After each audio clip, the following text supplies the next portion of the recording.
It's actually my bad. I'm gonna ask you the same question. No. All right, I'm gonna start with can you say your name and gamer tag one more time? My name is Todd Sanders, and my tag is usually ExoStormer. I'll be graduating as a part of the class of 2026. I am working with the Super Smash Bros. Team as a team manager, but I also play a CFGC with the games Fatal Fury, City of the Wolves, and Tekken 8. I had been out of school for a few years. I had tried to come back before and it just kind of never really clicked. And then, so when talking through it with family and stuff, it kind of just like, well, let's just get, if all you wanted a degree, then just kind of like find something that you're interested in. Harrisburg had the esports degree program, and they got back to me real fast. Everybody was really, it was a really helpful experience trying to just get into the door, and it was very quick. So it was something that I really looked forward to, and I've been having a good time coming out here. Favorite esports moment of all time? I think probably, I guess I'll go for a cliche answer instead, and like Tokido winning Evo, I want to say 2017, 2018. And you know, the fighting games are a great moment. That's one of those moments that really speaks to you.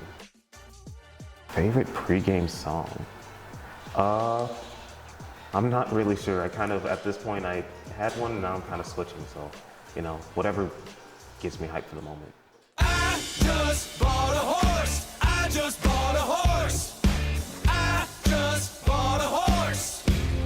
And I named him Ricky. I just bought a horse. I just bought a horse. Usually I try to like just kind of do some hand stretches, shake my hands out a little bit. You know, in the past, one thing I've really liked doing is like just rinsing my hands with warm water, just kind of like getting the blood flowing whatever way I can.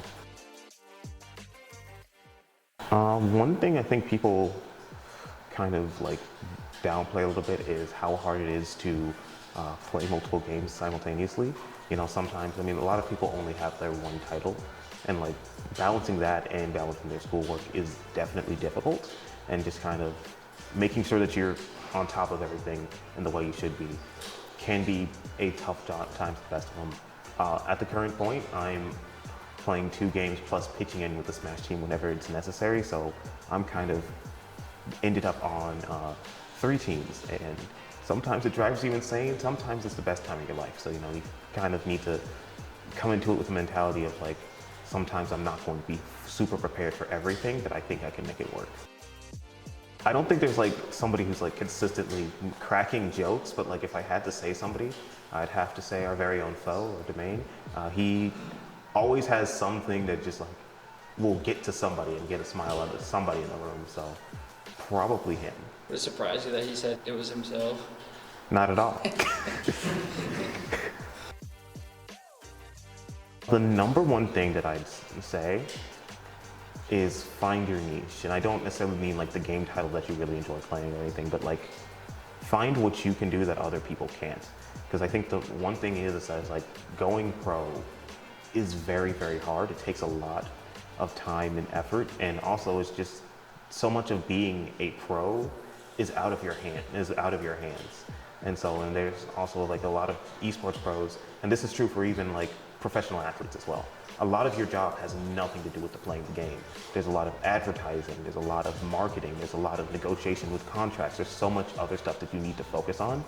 So if anything, one thing that I will tell people is just like, you know, it's not necessarily don't quit your day job, but like make sure that you have a couple different avenues to where you can market yourself as a pro, and maybe you don't necessarily need to be on somebody else's paycheck.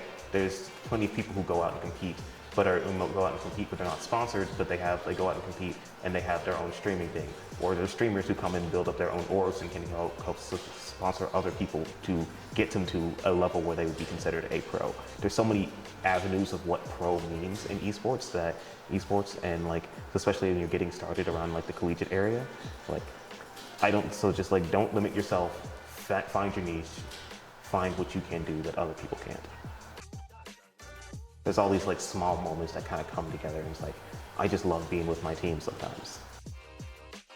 Not really, just, you know, thanks for having me out here, and I hope some of you guys have a chance to come and check out Harrisburg University. You know, check out the storm. There's a lot of things that we're doing that's pretty cool. So, thanks for having me. I hope you guys find something interesting amongst these comments.